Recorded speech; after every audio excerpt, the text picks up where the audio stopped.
नमस्कार, बहुत स्वागत है आपका विस्तार न्यूज। आप देख रहे हैं इस वक्त अमित शाह का रोड शो चल रहा है, सीधा आपको वहीं ले चलेंगे, फिर आगे स्पेशल रिपोर्ट आपको दिखाएंगे, तमाम रिपोर्ट्स।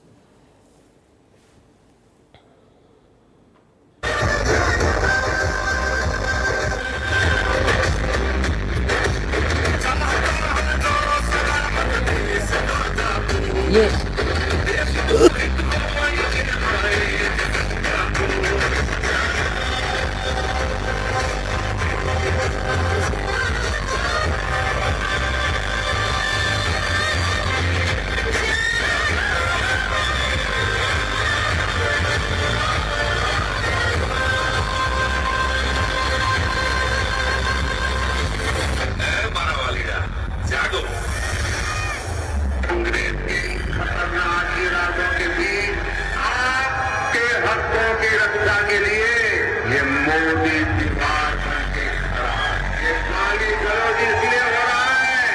क्योंकि मोदी का सीना तान करके खड़ा हो गया।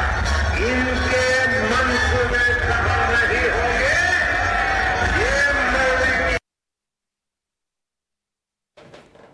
तो अमित शाह को आप देख रहे थे, उनका रोड शो चल रहा था और इस रोड शो के माध्यम से बड़ोदरा की आवाम को भारतीय जनता पार्टी के कार्यकर्ताओं के साथ वोट जुटाने के लिए मुहिम कर रहे थे अमित शाह। आगे बढ़ेंगे और स्पेशल रिपोर्ट का रुख करेंगे। छत्तीसगढ़ की बीरनपुर घटना ने एक नया तूल पकड़ लिया है, एक ऐसी घटना जिससे प्रदेश की सियासत गर्मा गई है। प्रधानमंत्री जब चुनावी प्रचार करने छत्तीसगढ़ पहुंचे थे तो उन्होंने भी इस घटना का जिक्र किया था। अब जब यह केस सीबीआई को मिला है तो यह खबर मीडिया की सुर्खियों में है। आपको बता दें कि मामले की तहकीकात करने सीबीआई प्रदेश पहुंच भी चुकी है, जिसकी अपडेट हमने सबसे पहले आपको विस्तार न्यूज पर दी थी। बताया था कि कैसे बीरनपुर सीबीआई पहुंची, सीबीआई किन किन पहलुओं पर जांच कर सकती है। विस्तार न्यूज आपको पल पल की अपडेट पूरी तरह से दे रहा है। तो चलिए बीरनपुर घटना की पूरी इनसाइड स्टोरी देख लीजिए, समझ लीजिए और अब क्या आगे हो सकता है इसे भी समझ लीजिए।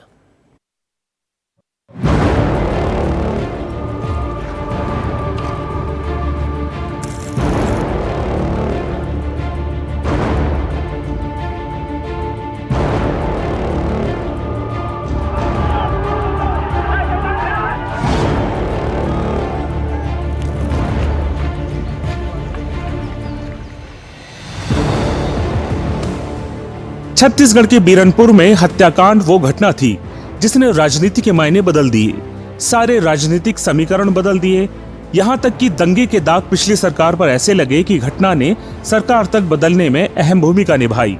सामाजिक व्यवस्था और कानून व्यवस्था, पुलिस प्रशासन सब कुछ कटघरे में खड़ा हो गया। मामला लटकता रहा, अटकता रहा और भटकता रहा। लेकिन जब सीबीआई ने भुवनेश्वर साहू की हत्या की जांच के लिए एफआईआर दर्ज की तो सबकी नजरें न्याय के तराजू पर टिक गई। बतौर प्रदेश के मुख्यमंत्री विष्णुदेव साय ने भी इस खबर की जानकारी अपने सोशल मीडिया एक्स पोस्ट पर प्रदेशवासियों को दी।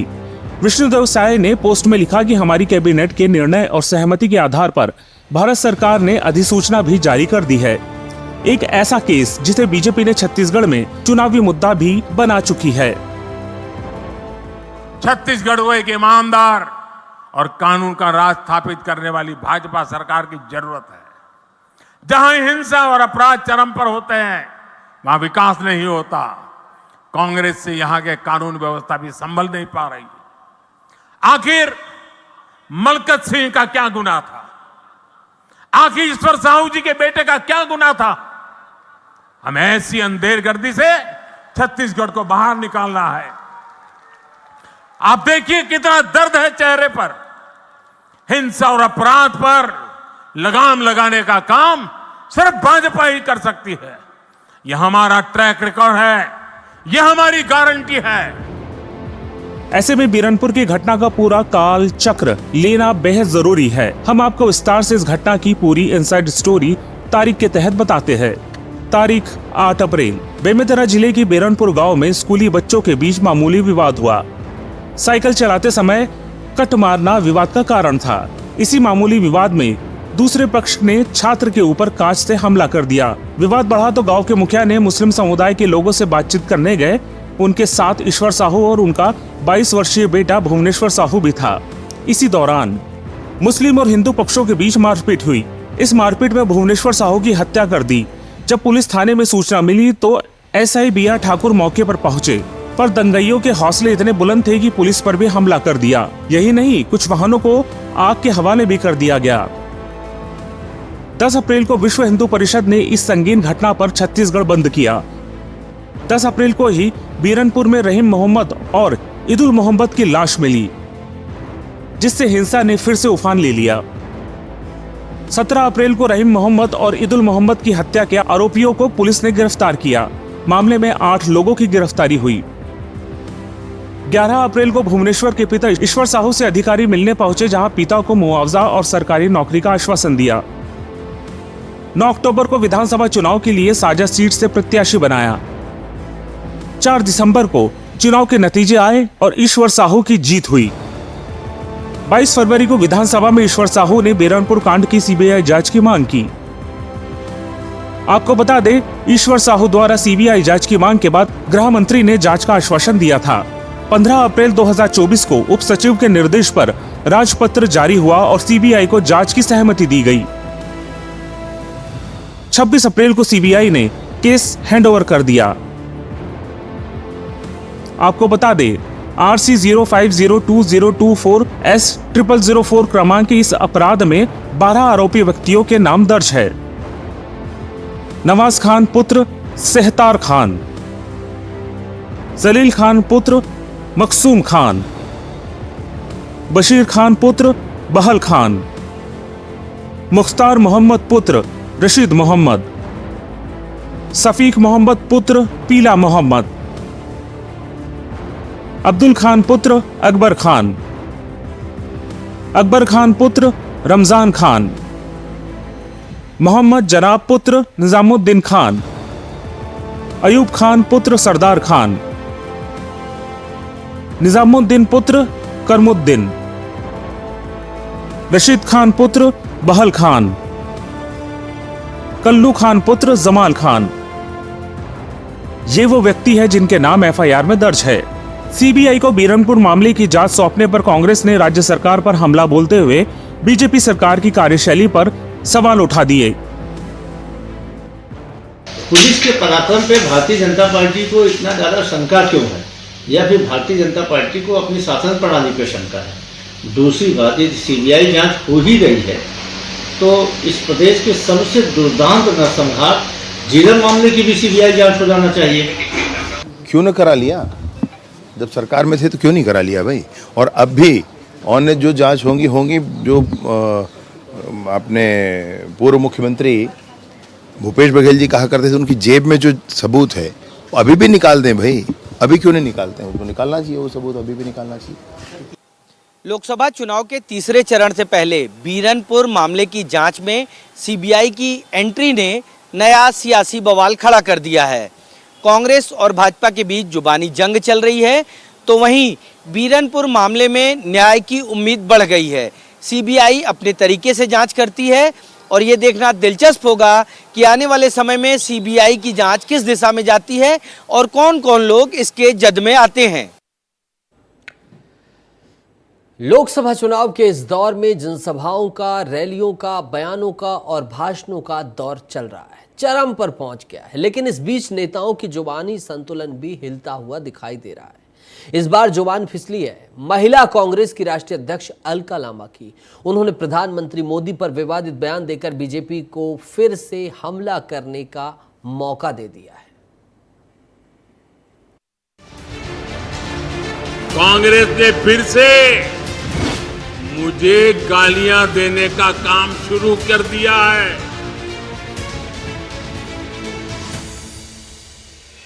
प्रधानमंत्री नरेंद्र मोदी हर मंच से इस मुद्दे को भुनाने की कोशिश करते हैं कि विपक्ष को उन्हें गाली देने में बहुत मजा आता है और शायद इस भावनात्मक मुद्दे पर उन्हें जनता का साथ भी मिलता है।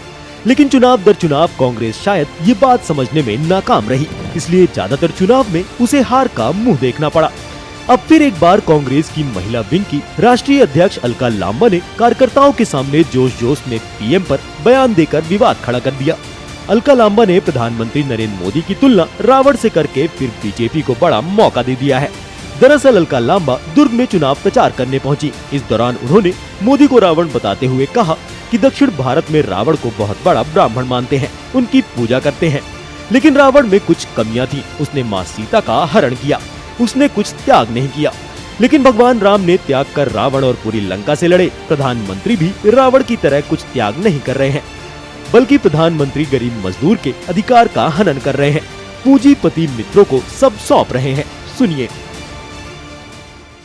देखिए, रावण को तो वो बहुत बड़ा ब्राह्मण मानते हैं, पूजा होती है उसकी इस देश के, अगर आप दक्षिण भारत की तरफ जाएं, है ना। मुझे लगता है वो रावण अपने राज को चलाने में, उसमें 10 कमियां थी। माँ सीता का उसने जो है अपहरण किया। पुरुषोत्तम राम एक माँ सीता के लिए पूरी लंका, पूरे रावण से अपना सब कुछ त्याग कर वो लड़े हैं। प्रधानमंत्री जी कुछ त्याग नहीं रहे देश का। उन्होंने सीता हरण की थी। प्रधानमंत्री जी देश के गरीब मजदूर के जो अधिकार हैं उनका हनन करके पूंजीपति मित्रों को सौंप रहे हैं। अब फर्क आप खुद देख लीजिएगा।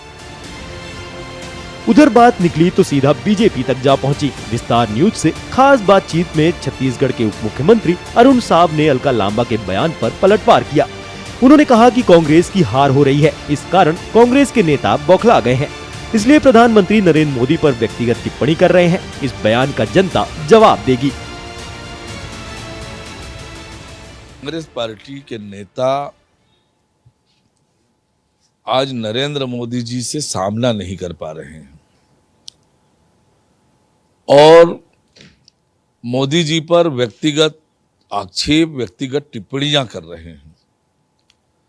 कांग्रेस का कोई नेता मोदी जी का सिर फोड़ने की बात करते हैं, कोई मोदी जी की मरने की कामना करता है, कोई मोदी जी को और कुछ बोलता है। तो ये कांग्रेस की बौखलाहट है, घबराहट है और ये व्यक्तिगत निजी टिप्पणी पर उतर आए हैं।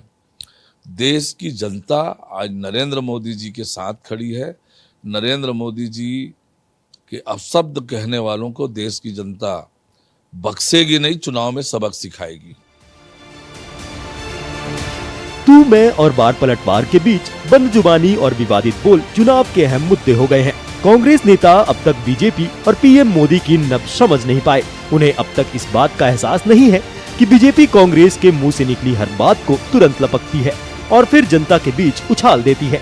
कांग्रेस नेता जितनी जल्दी ये बात समझ जाएं, उतना ही इनकी राजनीतिक सेहत और साख दोनों के लिए बेहतर होगा। दुर्ग से दिलीप के साथ खोमन साहू, रायपुर, विस्तार न्यूज। उत्तर प्रदेश के मुख्यमंत्री योगी आदित्यनाथ ने कांग्रेस के घोषणा पत्र को लेकर एक और बहस छेड़ दी है। उन्होंने अब गौमांस का नया मुद्दा उठा दिया है। योगी आदित्यनाथ ने कहा है कि कांग्रेस अल्पसंख्यकों को गोकशी की छूट देना चाहती है। हमारा शास्त्र गाय को विश्व माता कहता है, उस गाय को ये कसाईयों के हाथों में देंगे, क्या हिंदुस्तान कभी इसे स्वीकार करेगा? क्या कुछ कहा योगी आदित्यनाथ ने मुद्दे को लेकर, देखिए। हमारा बहुसंख्यक समाज गौकशी नहीं करता है, गौ मांस नहीं खाता है और ये चाहते क्या है कि मुसलमानों को गौकशी करने की छूट देंगे।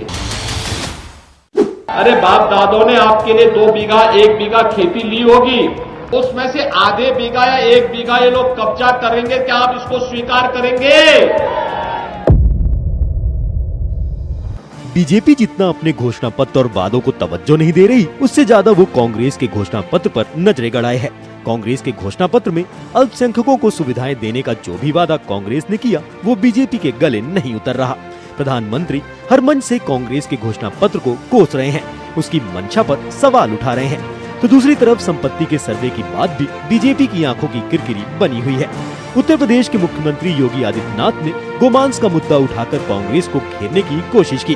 सीएम योगी ने पूछा कि वो अपने घोषणा पत्र में लिख रहे हैं अल्पसंख्यकों को उनकी पसंद का खान पान का अधिकार देना चाहिए। आखिर अल्पसंख्यकों का ऐसा कौन सा खान पान है जो शेष समुदाय से ही अलग है? मुख्यमंत्री ने इस मुद्दे पर इंडी गठबंधन के सहयोगियों की चुप्पी पर भी सवाल उठाया है। ये कह रहे हैं कि अल्पसंख्यकों को उनकी रुचि के अनुसार खान पान की स्वतंत्रता देंगे। आप मुझे बताओ, भारत के अंदर अल्पसंख्यक और बहुसंख्यक का भोजन क्या अलग अलग है क्या? अब उनकी रुचि का कौन सा भोजन? हमारा बहुसंख्यक समाज गौ कसी नहीं करता है, गौ मांस नहीं खाता है, और ये चाहते क्या है कि मुसलमानों को गौ कसी करने की छूट देंगे। क्या आप उसको स्वीकार करेंगे क्या?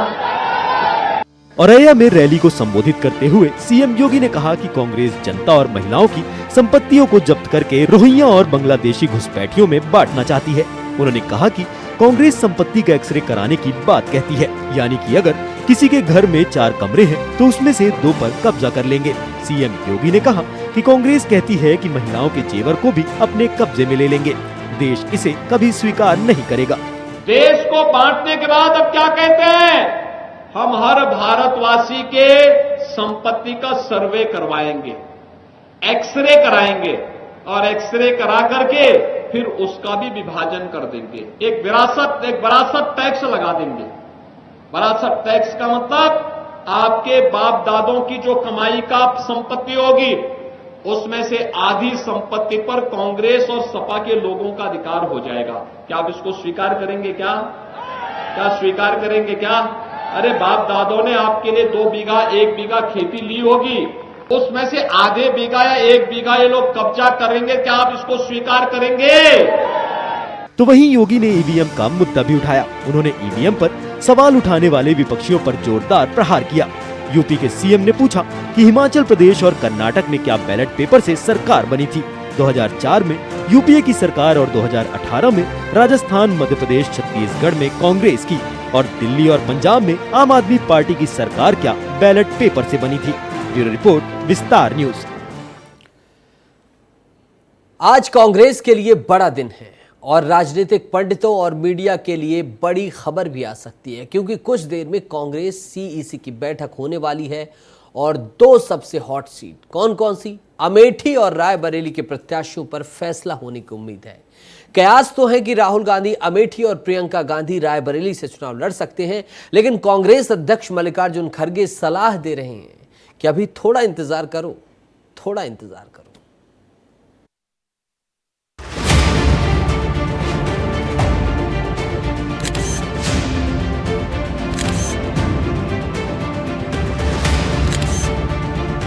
राहुल गांधी और प्रियंका गांधी के अमेठी और रायबरेली से चुनाव लड़ने पर सस्पेंस अभी जारी है। यही वो 2 सीटें हैं जिन पर कांग्रेस अब तक अपने पत्ते नहीं खोल पाई, या यूं कहें कि पत्ते जानबूझकर नहीं खोले गए। उत्तर प्रदेश की मोस्ट अवेटेड सीट रायबरेली और अमेठी के उम्मीदवारों पर चर्चा के लिए कांग्रेस केंद्रीय चुनाव समिति की बैठक करेगी। कांग्रेस सूत्रों ने समाचार एजेंसी एएनआई को बताया है कि यूपी कांग्रेस के नेताओं और अखिल भारतीय कांग्रेस कमेटी के यूपी प्रभारी अविनाश पांडे को भी आज बैठक के लिए बुलाया गया। इससे पहले यूपी कांग्रेस की ओर से सीईसी को प्रस्ताव दिया गया था कि गांधी परिवार को अमेठी और रायबरेली सीट पर चुनाव लड़ना चाहिए और फैसला सीईसी और शीर्ष नेतृत्व पर छोड़ दिया गया। वहीं जब इस मामले पर कांग्रेस अध्यक्ष मल्लिकार्जुन खड़गे से सवाल किया गया तो उन्होंने कहा कि थोड़े दिन रुक जाएं, पता चल जाएगा कौन कैंडिडेट जा रहा है, फॉर्म मैं ही साइन करता हूं। थोड़े दिन ठहरो और रायबरेली और अमेठी में कौन से कैंडिडेट आएंगे, क्योंकि मेरे को तो साइन करके भेजना पड़ता ना, तो मैं देख के ही मैं आपको बोलूंगा ये कैंडिडेट हमारा है तो डाल रहे हैं।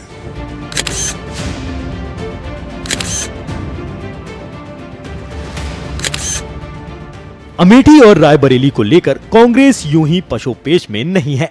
ये 2 ऐसी सीटें हैं जिस पर कांग्रेस ना तो उम्मीदवार घोषित कर पाई है, ना तो किसी ने अपनी पक्की दावेदारी करने की हिम्मत जुटाई है। ऐसा शायद भारत के किसी सीट को लेकर देखने को नहीं मिलता, क्योंकि घूम फिर कर ये सीटें गांधी परिवार के इर्द गिर्द घूमने लगती हैं। राजनीतिक पंडित भी इन 2 सीटों पर गांधी परिवार के इतर और किसी भी उम्मीदवार की तरफ अपनी निगाह नहीं दौड़ाते। दरअसल फिर सियासी गलियारों में इन दोनों सीटों को लेकर गांधी परिवार का ही नाम चर्चा में है। ऐसा इसलिए है क्योंकि ये 2 सीटें कांग्रेस के लिए अभेद किले की तरह हैं। हालांकि बीजेपी के प्रत्याशी स्मृति ईरानी 2019 के चुनाव में अमेठी के अभेद किले को ढहा दिया था और राहुल गांधी को शिकस्त दी थी। फिर भी भारत की राजनीति में इन 2 सीटों का जिक्र गांधी परिवार के बिना अधूरा है। अब फिर चर्चा गर्म है कि प्रियंका गांधी रायबरेली और राहुल गांधी अमेठी से मैदान में उतर सकते हैं। बता दें कि कल वायनाड में भी वोट डाले जाएंगे। इसके बाद राहुल गांधी 1 मई को अमेठी में नामांकन कर सकते हैं।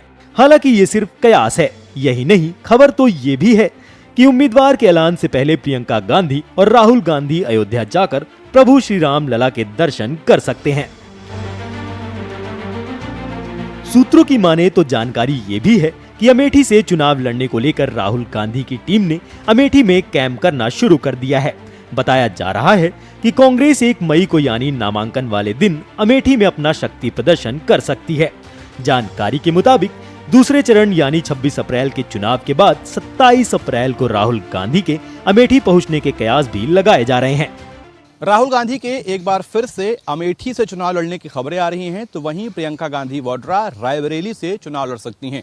माना जा रहा है कि कांग्रेस अपने आप को यूपी में मजबूत करने के लिए अपनी इन परंपरागत सीटों पर गांधी परिवार को उतार रही है। अगर ऐसा होता है तो निश्चित तौर पर कांग्रेस को इसका फायदा मिलेगा और कहीं न कहीं यूपी में खोया हुआ जनाधार पहले की अपेक्षा और बेहतर हो सकता है। अब मीडिया और राजनीतिक पंडितों की निगाह होने वाली सीईसी बैठक पर है। 2019 के लोकसभा चुनाव में राहुल गांधी का सामना करने वाली और मात देने वाली बीजेपी की स्मृति ईरानी फिर अमेठी से मैदान में डटी हुई हैं। हालांकि तब राहुल केरल की वायनाड सीट से चुनाव जीतकर संसद पहुंचे थे। अब अगर सारे कयास सटीक बैठते हैं तो अमेठी का मुकाबला और दिलचस्प देखने को मिलेगा। ब्यूरो रिपोर्ट, विस्तार न्यूज। तीसरे चरण के मतदान होने हैं और इस मतदान से पहले कांग्रेस के राष्ट्रीय अध्यक्ष मल्लिकार्जुन खड़गे और सांसद राहुल गांधी चुनावी सभा लेने छत्तीसगढ़ पहुंच रहे हैं। 7 मई को 7 सीटों पर मतदान है। देखिए कब आ रहे हो। छत्तीसगढ़ में दूसरे चरण के चुनाव के बाद अब तीसरे चरण के लिए भाजपा कांग्रेस का प्रचार अभियान जोर पकड़ चुका है। बीजेपी के तमाम दिग्गजों के दौरे लगातार जारी हैं। इसी बीच अब कांग्रेस के भी दिग्गजों ने छत्तीसगढ़ में चुनावी हुंकार भरने की तैयारी कर ली है। कांग्रेस के राष्ट्रीय अध्यक्ष मल्लिकार्जुन खड़गे और सांसद राहुल गांधी चुनावी सभा लेने पहुंच रहे हैं।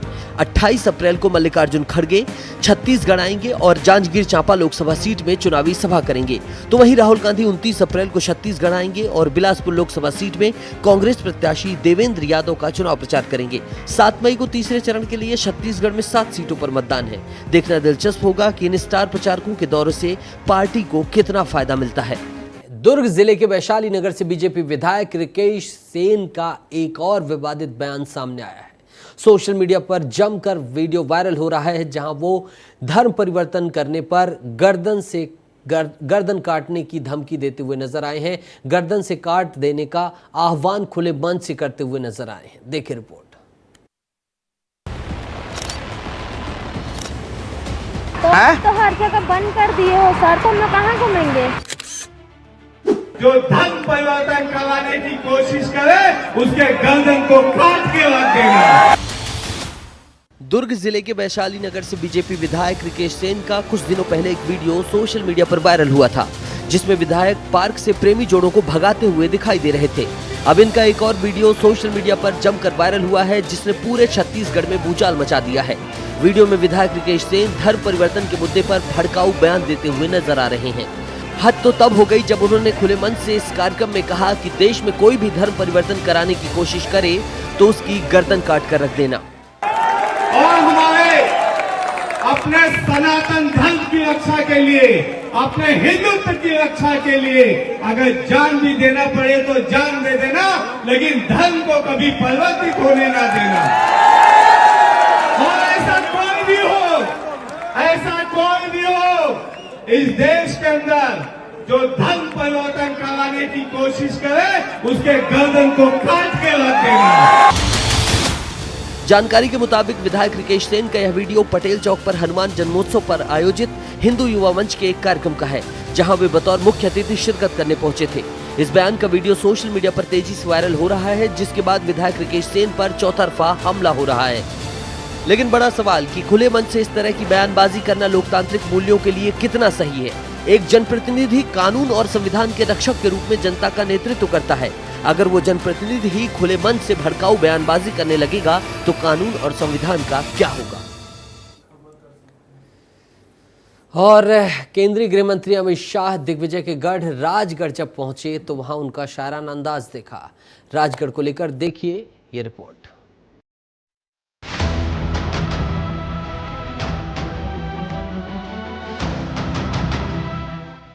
राजगढ़ लोकसभा सीट मध्य प्रदेश की 3 जिलों के हिस्सों को मिलाने से बनती है। इस लोकसभा सीट में राजगढ़ जिले को पूरी तरह से शामिल किया गया है।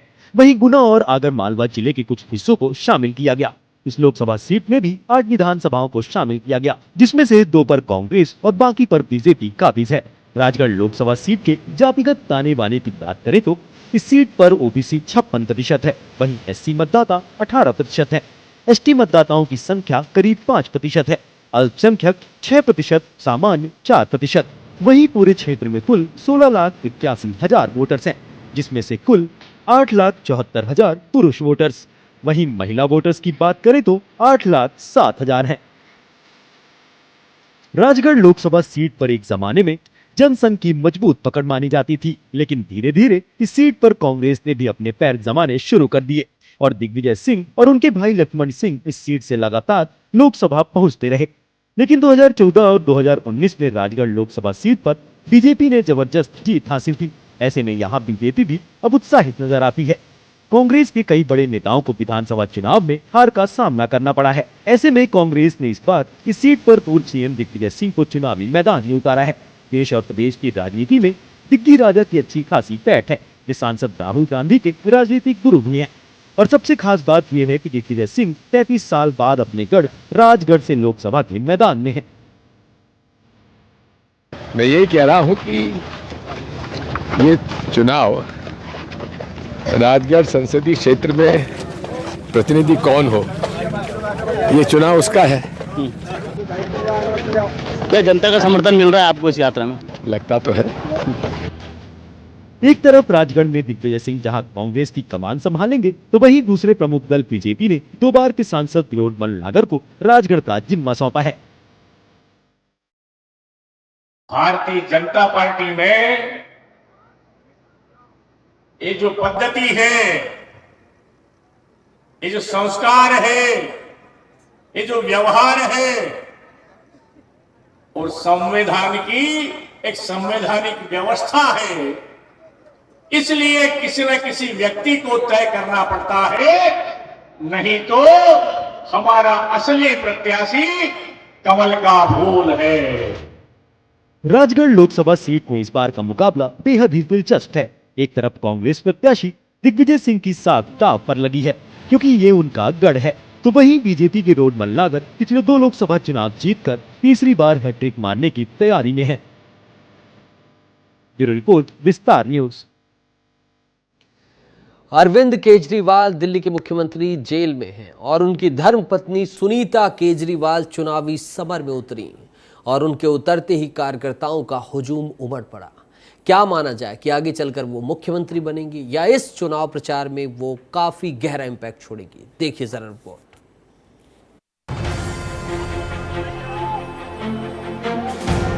लोकसभा चुनाव को देखते हुए देश में बाकी हिस्सों की तरह राजधानी दिल्ली में भी प्रचार पूरे शवाब पर है। लेकिन आम आदमी इस बार मुख्यमंत्री अरविंद केजरीवाल के बिना ही चुनावी मैदान में है। लेकिन ऐसा लगता है कि उनकी पत्नी सुनीता केजरीवाल ने आम आदमी पार्टी के लिए चुनाव की कमान संभाल ली है। पूर्व दिल्ली में सुनीता केजरीवाल ने मेगा रोड शो निकाला और इसी मेगा रोड शो के जरिए उनकी भी राजनीति में एंट्री हो गई। उन्होंने पूर्व दिल्ली से आम आदमी पार्टी के उम्मीदवार कुलदीप कुमार के समर्थन में कोंडली इलाके में रोड शो किया। इस रोड शो से पहले ही आम आदमी पार्टी के नेता माहौल बनाने में जुट गए।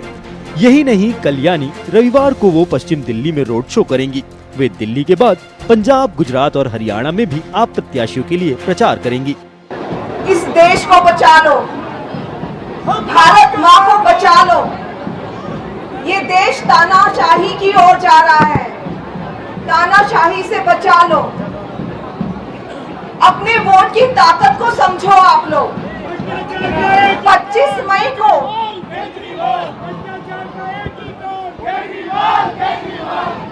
25 मई को आप सभी वोट देने जाएंगे। पक्का से जाएंगे और अपने लोकतंत्र को बचाएंगे, तानाशाही को हटाएंगे। आप लगातार इस रोड शो को लेकर मीडिया और सोशल मीडिया में सक्रिय थे। दिल्ली सरकार की मंत्री अतिशी ने कहा कि लोकसभा चुनाव की घोषणा के तुरंत बाद केंद्र सरकार ने ईडी की मदद से मुख्यमंत्री को गिरफ्तार कर लिया। भाजपा ने चुनाव में हार के डर के कारण ये कार्रवाई की। भाजपा नहीं चाहती कि केजरीवाल चुनावी मैदान में उतरे।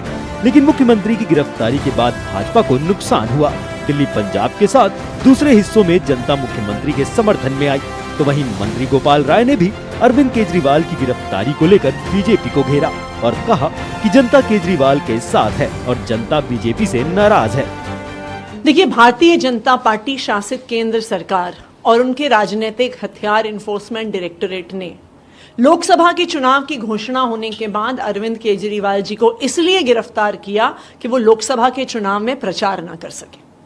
लेकिन मैं भारतीय जनता पार्टी को ये बताना चाहती हूं कि उनका दांव उल्टा पड़ गया है, क्योंकि दिल्ली के लोग, पंजाब के लोग, देश भर के लोग अरविंद केजरीवाल जी की गिरफ्तारी का विरोध कर रहे हैं और आम आदमी पार्टी को वोट देके वो इस गिरफ्तारी का जवाब देंगे।